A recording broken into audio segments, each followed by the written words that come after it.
So love is the changeless moment in which there is no memory. In other words, what is love itself? We're talking about real love, okay? True love, not emotional love. True love is a selfless love. In other words, there is no ego in it.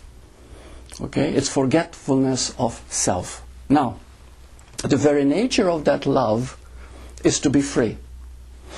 And so love expresses us freedom. So let's go back to being.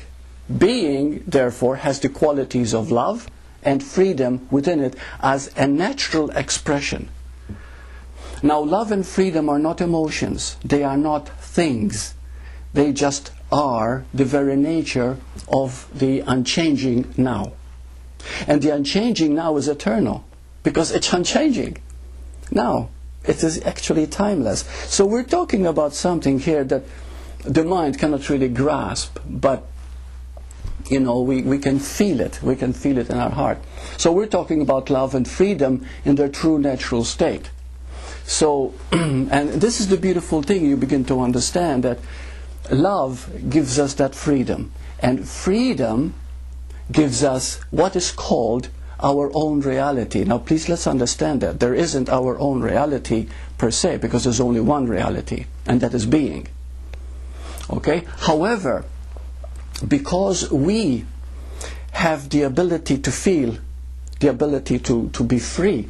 See, one great gift that we've been given is that we have freedom, the freedom of being.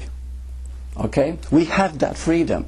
But that freedom is also embodied with love, and therefore it does not restrict us. You see? So if you see a person full of problems, misery, blah blah blah, I hate life, I hate people, what happens? What is happening there? They have love and freedom, and through that freedom they created that life, their individual reality. Are you with me? So we have the freedom to create misery or happiness.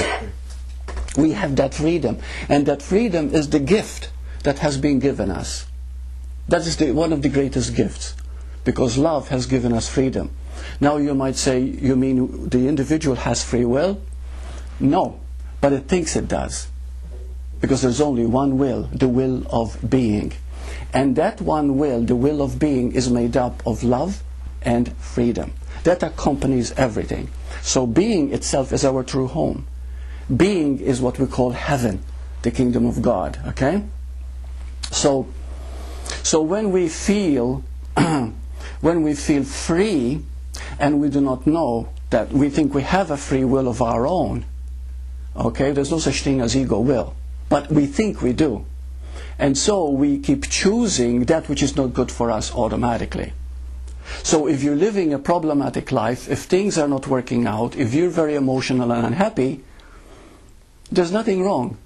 You are making use of your freedom in an unnatural way. Okay? And what I've learned, you see, I've been doing this hypnotherapy, or I call it one-on-one session or supersentience. I've been doing it now for 30 years, and I've met a lot of people, and I keep meeting people all the time. And one of the things that is absolutely clear, is that everybody creates their reality. So what is a person objecting to or complaining or feeling bad? Oh, this is happening to me. No, it is not happening to you. It is being created by you. Because when I talk to them, they say, why is this happening to me? And why is life like this? Now, okay, let's explore this life that you're talking about. And then I find out these patterns, these beliefs, this thinking that is producing the very thing they're complaining about. But they're not aware of their inner dialogue. They're not aware of their thoughts. They're not aware of how they think. See, we are completely free. In our being, we are completely free. You see? And so how life is exhibiting itself to us is really how we are seeing it. And that is the freedom that we have. And that is so beautiful. So you can blame God, life, you can blame anything at all. But you see, you have the freedom because you in your being are God. Because there's only one being. So here we go into the one will. There's only one will. We call it the will of God. Okay, there's only one will. There isn't a free will individually. And that one will is the one will that we want more than anything. The will, love, and freedom. Those are the two things. I mean, these two, love and freedom, are really one. Okay? But we call it being. But being. Just being. You see? When you listen and you're in your silence and you feel good, you're in your being. When you relax, you're in your being. When you're feeling that love flowing through you, you're in your being. You're listening to a beautiful piece of music, you're being carried away, you feel so good, you're in your being. But everything else is also in your being, but you don't know you're in your being because you're associating or identifying with the surface. Now, 95% of the people, maybe I'm exaggerating, maybe less or more, I don't know. It's just what came to my head at the moment.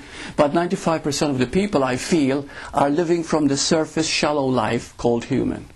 And they forget the being, you see?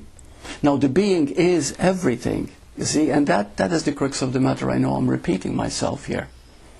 So when you begin to live from being, which of course is that silence that you are, is that inner knowing that you are, then you understand everything that's outside.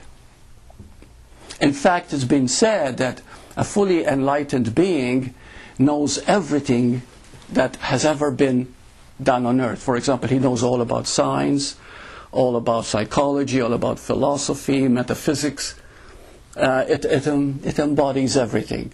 Because once you have the knowledge of being, you have all knowledge. There's nothing that can supersede being, you see? Being is all. So, the will, we can say is divided into two. Unconscious will of God, and when it's unconscious, you think it's your will. And that's when we, quote, make mistakes. But even mistakes are teaching us what doesn't work, you see?